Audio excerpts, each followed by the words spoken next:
Hello everyone, welcome to RPS online classes. आज हमारा video class 10 का केमिस्ट्री का होगा। इसमें कि आज हम लोगों ने जितना इससे पहले पढ़ा है क्या कहते हैं कि फॉर्मेशन ऑफ कैटायन एनायन और सॉरी कंपाउंड के बारे में, उसको हम लोग आज क्वेश्चन के थ्रू डिस्कस करेंगे। तो हमारा जो पहला क्वेश्चन है कि हमारे पास CH3Cl मॉलिक्यूल है, उसका हमें बॉन्ड फॉर्मेशन बताना है और नेचर ऑफ बॉन्ड बताना है। कभी भी अगर बॉन्ड फॉर्मेशन और नेचर ऑफ बॉन्ड के बारे में पूछे तो कुछ नहीं, आपको उस कंपाउंड का इलेक्ट्रॉन डॉट स्ट्रक्चर बताना है और उस मतलब कंपाउंड में आपका किस टाइप का इलेक्ट्रॉन का शेयरिंग हो रहा है और कैसा उसका नेचर है, ये आपको बताना है। हम लोग शुरू करते हैं। हमारे पास मॉलिक्यूल है CH3Cl। इसको लिखने के लिए सबसे पहले आपको पता होना चाहिए कि हमारा सेंट्रल एटम, सेंट्रल मतलब जो सेंटर में एटम होगा वो कौन सा है, क्योंकि यहाँ पे 3 डिफरेंट टाइप्स ऑफ क्या है एटम है। तो सेंटर में हमारा कार्बन होगा, तो कार्बन को हमने रख लिया। अगर सपोज कि आपको नहीं समझ में आ रहा कि सेंटर में कौन सा होगा, इसको समझने का आसान तरीका है। देखिए हाइड्रोजन मैक्सिमम 1 इलेक्ट्रॉन शेयर कर सकता है और क्लोरीन भी मैक्सिमम 1 इलेक्ट्रॉन ही शेयर कर सकता है। तो 1 इलेक्ट्रॉन शेयर करेगा तो हमारे पास हाइड्रोजन 3 है और कार्बन के पास 4 है, तो फिर क्या होगा, इस कारण से हम लोग का सेंट्रल एटम क्या होगा, कार्बन होगा। उसके बाद हमारे पास क्लोरीन कितने हैं 3 और हाइड्रोजन कितने हैं 1।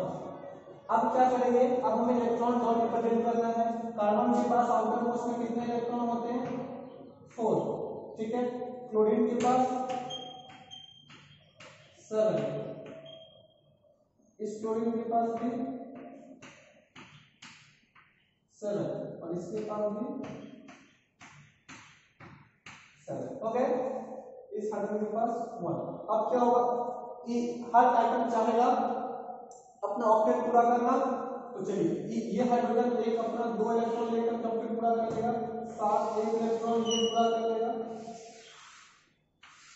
हर जो आउटर एटम है उसने अपना ऑक्टेट पूरा कर दिया और इसके लिए जो अपना कार्बन है वो क्या करेगा, एक इलेक्ट्रॉन प्रत्येक एटम से ले लेगा। और देखिए कार्बन का भी 8 हो गया, 4 इसके पास होता और 4 अलग अलग एटम से ले लिया और बाकी जो अल्टरनेट एटम्स हैं वो सारे भी अपना ऑक्टेट कार्बन के साथ, उनके पास एक बॉन्ड की एक सिंगल इलेक्ट्रॉन की कमी थी और उन्होंने भी क्या कर दिया, पूरा कर दिया। तो इसका मतलब ये किस तरीके का बॉन्ड हो जाएगा, एक इलेक्ट्रॉन सबने शेयर किया है, इसका मतलब सारे के सारे बॉन्ड कैसे होंगे, सिंगल।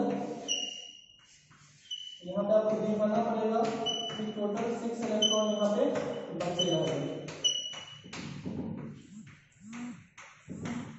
ठीक है, इस तरीके से। तो आप देखिए कि हमारा ये हो गया। अब इसमें नेचर बताना है, तो नेचर कैसा होगा कि there are total number of 4 covalent bond are combining with the carbon atom and alternate प्रत्येक atom is combining with the single bond. मतलब जो आपका ये एटम है वो सारा सिंगल कोवेलेंट बॉन्ड और कार्बन जो है वो 4 कोवेलेंट बॉन्ड। तो टोटल कोवेलेंट बॉन्ड ये हो गया। तो आपको लिखना होगा कि टोटल नंबर ऑफ बॉन्ड हो गया हमारे कितने, 4 सिंगल कोवेलेंट बॉन्ड। ये हो जाएगा नेचर। इस कंपाउंड का नेचर क्या होगा कि इसने 4 सिंगल कोवेलेंट बॉन्ड फॉर्म किए हैं, जिसमें कि 4 प्रत्येक एक क्लोरीन और एक एल्किल क्लोरीन ने 3 कोवेलेंट बॉन्ड शेयरिंग किए और एक हाइड्रोजन ने शेयरिंग किया कार्बन के साथ, ठीक है। तो ये हो गया। इस तरीके से हमारा क्वेश्चन नंबर 1 हो जाएगा। क्वेश्चन नंबर 2 कह रहा है इलेक्ट्रॉन डॉट स्ट्रक्चर ड्रॉ करना है H2S का और F2 का। तो H2S और F2 का अगर हमें करना है तो सबसे पहले हम H2S का करते हैं। तो यहाँ पे सेंट्रल एटम क्या होगा, S होगा, तो S ले लिया। अब हमारे पास 2 हाइड्रोजन है, 2 हाइड्रोजन लिख दिया। हमारे पास सल्फर का आउटर मोस्ट इलेक्ट्रॉन कितना होता है 6, तो 1 2 3 4 5 और 6 और इधर भी सॉरी एक इस हाइड्रोजन के पास, एक इस हाइड्रोजन के पास। देखिए हाइड्रोजन का आउटर मोस्ट में 1 इलेक्ट्रॉन दिखा दिया, इसके पास 6 इलेक्ट्रॉन दिखा दिया। अब क्या करेगा, ये 1 इलेक्ट्रॉन इस सल्फर से, 1 इलेक्ट्रॉन इस तरफ, सल्फर अपना ऑक्टेट कैसे पूरा करेगा, इस तरीके से। तो आप देखिए अब ये क्या हो गया, H सिंगल S H, यहाँ पे कितने इलेक्ट्रॉन बच जाएंगे 4, ठीक है। आई बात समझ में। तो ये कोवेलेंट बॉन्ड सिर्फ इसीलिए होता है क्योंकि प्रत्येक एटम को अपना क्या पूरा करना होता है, ऑक्टेट पूरा करना होता है। अगर वो ऑक्टेट नहीं पूरा कर पा रहा तो बाकी जो इलेक्ट्रॉन है उसके पास बचे हुए वो उसके पास जैसा इलेक्ट्रॉन था वैसा ही रह जाएगा। देखिए यहाँ पे दो जो मतलब टोटल नंबर ऑफ 4 इलेक्ट्रॉन और पेयर कितना 2 pair of electron of sulphur are मतलब अनरिएक्टेड, मतलब इसमें रिएक्शन नहीं किया, मतलब इसमें नो बॉन्ड फॉर्मेशन, तो इसका मतलब ये सल्फर के ऊपर जैसा था वैसा ही रह जाएगा। तो यहाँ पे इसमें सल्फर ने क्या अपना अपने पूरा किया, बिल्कुल अपने पूरा किया। देखिए ना 4 यहाँ पे 5 6 और एक इससे मिले एक इससे मिले, तो पूरा कर लिया ना। तो जो भी अगर उसका सारा बॉन्ड अगर ये कर लेगा तो उसके ऊपर में कोई भी पेयर ऑफ इलेक्ट्रॉन नहीं आएगा, और अगर पेयर ऑफ इलेक्ट्रॉन आ रहा है मतलब उसने सारा का सारा इलेक्ट्रॉन मतलब बॉन्ड फॉर्मेशन में पार्टिसिपेट नहीं किया, ये आपको ध्यान रखना है। नेक्स्ट आ गया हमारा फ्लोरीन। फ्लोरीन के केस में कितना होता है 7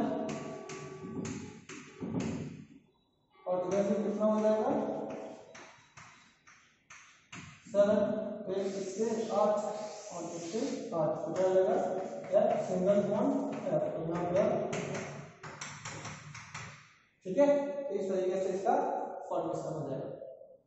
नेक्स्ट क्वेश्चन कह रहा है कि molecules of sulphur made up of 8 atom of sulphur, मतलब एक मॉलिक्यूल सल्फर है जो कि आपका 8 सल्फर एटम से बना है। एटॉमिसिटी की बात वहां पे शुरू हो जाती है, तो सल्फर एटम है एक मॉलिक्यूल है 8 एटम है, मतलब S8 मॉलिक्यूल का हमें क्या बनाना है इलेक्ट्रॉन डॉट स्ट्रक्चर बनाना है। जिस तरीके से बनाएंगे तो उसके बनाएंगे। अब यहाँ पे एक बात आती है कि सर क्या यहाँ पे सल्फर जो होगा वो स्ट्रेट चेन में होगा या क्लोज में होगा, फिगर में होगा। तो याद रखिएगा acid molecule is a crown like structure. जो एसिड मॉलिक्यूल होता है वो एक क्राउन की तरह इसका स्ट्रक्चर होता है। 1 2 3 4 5 6 7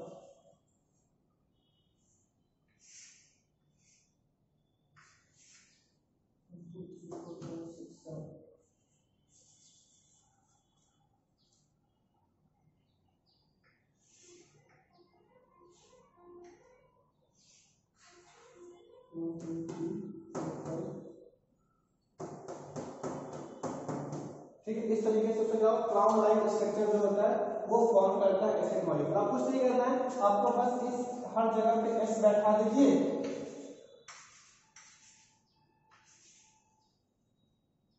साथी वाला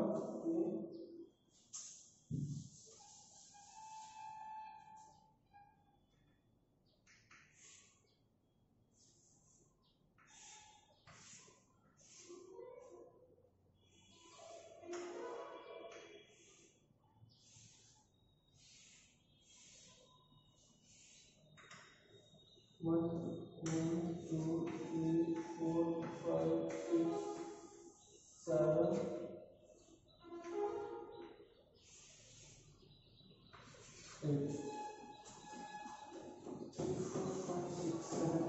ये हमारा सी स्ट्रक्चर होगा, ठीक है। तो यहाँ पे हर जगह पे आप सल्फर बैठा दीजिए और हर सल्फर पे उसका क्या कीजिए इलेक्ट्रॉन डॉट स्ट्रक्चर, मतलब 8 होते हैं ना, तो 2 2 4 एक उधर एक इधर 6 हो गए, ठीक है। फिर उसके बाद यहाँ पे 2 2 4 1 5 6 2 2 4 5 इस तरीके से आप प्रोग्रेस का स्ट्रक्चर ड्रॉ कर लोगे। और ये आपका होमवर्क भी रहेगा कि आपको S1 का मॉलिक्यूल का स्ट्रक्चर आपको ड्रॉ करके भेजना है। नेक्स्ट हमारा है यहाँ पे हमारा 4 इलेक्ट्रॉनिक कॉन्फ़िगरेशन दिया हुआ है A B C D 286 288 2881 27। आपको क्या करना है इस चारों इलेक्ट्रॉनिक कॉन्फ़िगरेशन में आपको बताना है कि C और D के साथ कैसा बॉन्ड होगा, A और B के साथ कैसा बॉन्ड होगा, इसमें से इनर्ट गैस कौन सा है। नंबर 1 C और D के साथ कैसा बॉन्ड होगा, नंबर 2 A और D के साथ कैसा बॉन्ड होगा, और नंबर 3 इसमें से कौन सा है तो इनर्ट कॉन्फ़िगरेशन है। तो मैंने कहा था इनर्ट के लिए कि जिसके आउटर मोस्ट में 8 इलेक्ट्रॉन होंगे वो क्या कहलाएगा इनर्ट कहलाएगा। तो यहाँ पे क्या हो जाएगा 8 इलेक्ट्रॉन, तो B के पास है तो B क्या हो जाएगा इनर्ट कॉन्फ़िगरेशन हो जाएगा। उसके बाद कह रहा है C और D। देखिए C के पास 1 इलेक्ट्रॉन, D के पास 7 इलेक्ट्रॉन। 1 इलेक्ट्रॉन अगर ये ट्रांसफर कर देता है 7 के पास तो ये बॉन्ड फॉर्मेशन कर लेगा, तो ट्रांसफर ऑफ इलेक्ट्रॉन से बनेगा, तो C और D के साथ क्या हो जाएगा आयोनेट। नेक्स्ट है आपका ए और डी के साथ, तो ए के आउटर मोस्ट में 6 है, इसके आउटर मोस्ट में 7 है। सिंपली अगर ज्यादा कंफ्यूजन हो तो याद रखिएगा, जिसके आउटर मोस्ट में 4 से ज्यादा इलेक्ट्रॉन होगा ना, 4 या से ज्यादा, वो क्या फॉर्म करेगा, कोवैलेंट बॉन्ड। तो ए और डी कैसा बॉन्ड फॉर्म करेगा, कोवैलेंट बॉन्ड। ये हो गया, ये 3 क्वेश्चन सीखे इसमें। क्वेश्चन नंबर 5 है, यहाँ भी क्या लिखा हुआ है, 4 कॉन्फ़िगरेशन दिया हुआ है। इन चारों कॉन्फ़िगरेशन में आपको क्या करना है, कौन सा कॉन्फ़िगरेशन किस एटम के लिए है ये बताना है, और उसका आपको इलेक्ट्रॉन डॉट रिप्रेजेंटेशन भी करना है बाय यूजिंग इलेक्ट्रॉन्स। देखिए 288 ये कैसा है, इनर्ट गैस है, मतलब इनर्ट गैस किसके लिए है, 18 आर्गन के लिए है।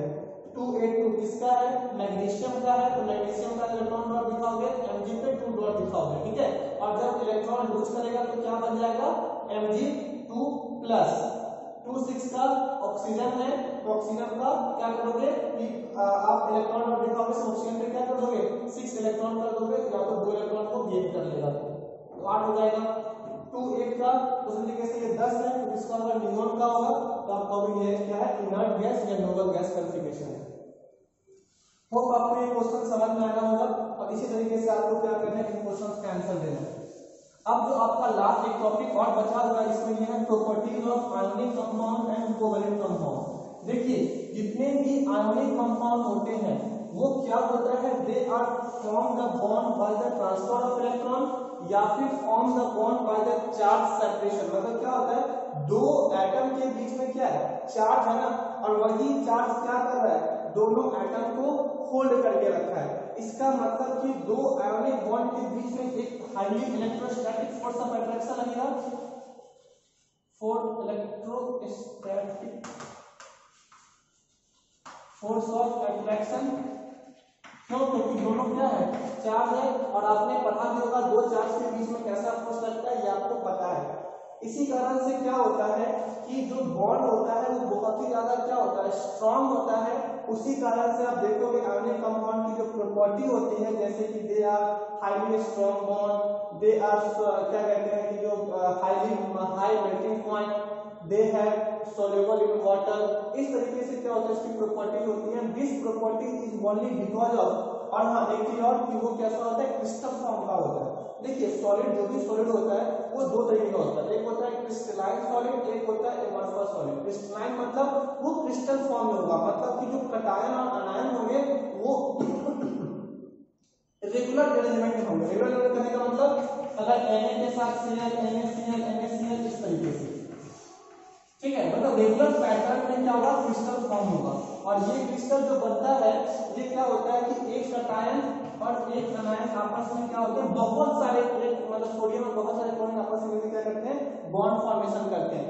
और ये जो बॉन्ड इसलिए फॉर्म कर पाते हैं क्योंकि जो हमारा बॉन्ड है वो क्या है, बहुत ही ज्यादा स्ट्रांग होता है। तो इलेक्ट्रोस्टैटिक फोर्स ऑफ अट्रैक्शन के कारण जो मॉलिक्यूल के बीच में बॉन्ड होता है वो हाईली स्ट्रांग होता है, इसके कारण कि इसकी जो मेल्टिंग पॉइंट होती है बहुत ही ज्यादा होती है। अगर हम इसके सॉल्युबिलिटी की बात करेंगे तो वहां पे हम क्या लिखेंगे, हम लिखेंगे कि जो हमारा आयोनिक कंपाउंड होते हैं they are soluble in only water, not in the organic solvent. Organic solvent कहने का मतलब जो कि इसमें भी कार्बन प्रेजेंट होगा, जैसे कि ईथर, जैसे कि बेंजीन, जैसे कि टॉलिन। ये जब लोगों को नहीं पता हो कोई बात नहीं, ये सारे जितने भी कंपाउंड हैं ना दे आर सॉल्वेंट, जैसे कि वाटर सॉल्वेंट होता है, और ये सब के सब किससे बने हुए हैं, कार्बन एटम से बने हुए हैं। तो जो इसमें सॉल्वेंट सॉल्युबल नहीं होगा। क्यों नहीं होता, क्योंकि देखिए जो हमारा NaCl होता है they are made up of ions plus और माइनस चार्ज, और जो वाटर है they are also polar because water molecule contain hydrogen oxygen hydrogen ना। तो यहाँ पे क्या होता है, हाइड्रोजन और ऑक्सीजन में ऑक्सीजन जो होता है वो हाईली इलेक्ट्रोनेगेटिव होता है। Why highly electronegative, because it contain large number of मतलब it contains highly electron density, इसके पास इलेक्ट्रॉन की डेंसिटी ज्यादा होती है, जिसके कारण कि ज्यादा नेगेटिव चार्ज इधर की तरफ शिफ्ट कर जाता और ये प्लस रह जाता। और वाटर मीडियम में ये भी क्या हो जाता है, डेल्टा प्लस और डेल्टा माइनस। यहाँ पे क्या होता है, ये जो प्लस वाला है ये क्या होता है, डेल्टा माइनस के साथ बॉन्ड फॉर्म कर लेता है। तो इसी कारण से क्या होता है कि जो हमारा ये सेपरेशन हुआ है दो बॉन्ड के बीच में, इस सेपरेशन के कारण क्या होता है कि ये जो आयोनाइज हो जाता है आसानी से, क्योंकि इसकी डाइलेक्ट्रिक कांस्टेंट बहुत ही ज्यादा होती है।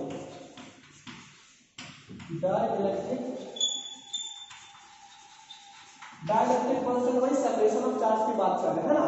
डाइलेक्ट्रिक कांस्टेंट क्या होती है, बहुत ही ज्यादा होती है। तो जैसे ये चार्ज फॉर्मेशन होगा, ये क्या करेगा, इस क्लोरीन को जाकर के एब्सॉर्ब कर लेगा और एक आयन फॉर्मेशन कर लेगा, आयनिक क्लाउड फॉर्म कर लेता है। ठीक है, तो सिंपली इतना डिटेल में आपको नहीं जाना, आप simply electrostatic force of attraction और डाइलेक्ट्रिक कांस्टेंट से सॉल्युबिलिटी को, मेल्टिंग पॉइंट को या फिर स्ट्रॉन्ग बॉन्ड को आप एक्सप्लेन कर सकते हो। ठीक है, अगर इसमें फिर भी आपको कोई डाउट रहता है तो मैं फिर से आपको इन चीजों को एक्सप्लेन कर दूंगा। उससे कैसे कोवेलेंट बॉन्ड में ऐसा नहीं होता, because covalent bond are form by the sharing of electron, और शेयरिंग ऑफ इलेक्ट्रॉन मतलब जिसके पास इलेक्ट्रॉन डेंसिटी ज्यादा हो जाएगी वो बॉन्ड ऑलरेडी वीकर हो जाएगा, इसी कारण से वो क्या होता है, लो मेल्टिंग पॉइंट और लो बॉइलिंग पॉइंट उस कंपाउंड का होता है। तो इस तरीके से आप ध्यान रखोगे, होप आपको ये चीजें समझ में आई होगी। अच्छे से पढ़ाई कीजिएगा, अपना ध्यान रखिएगा। Thank you.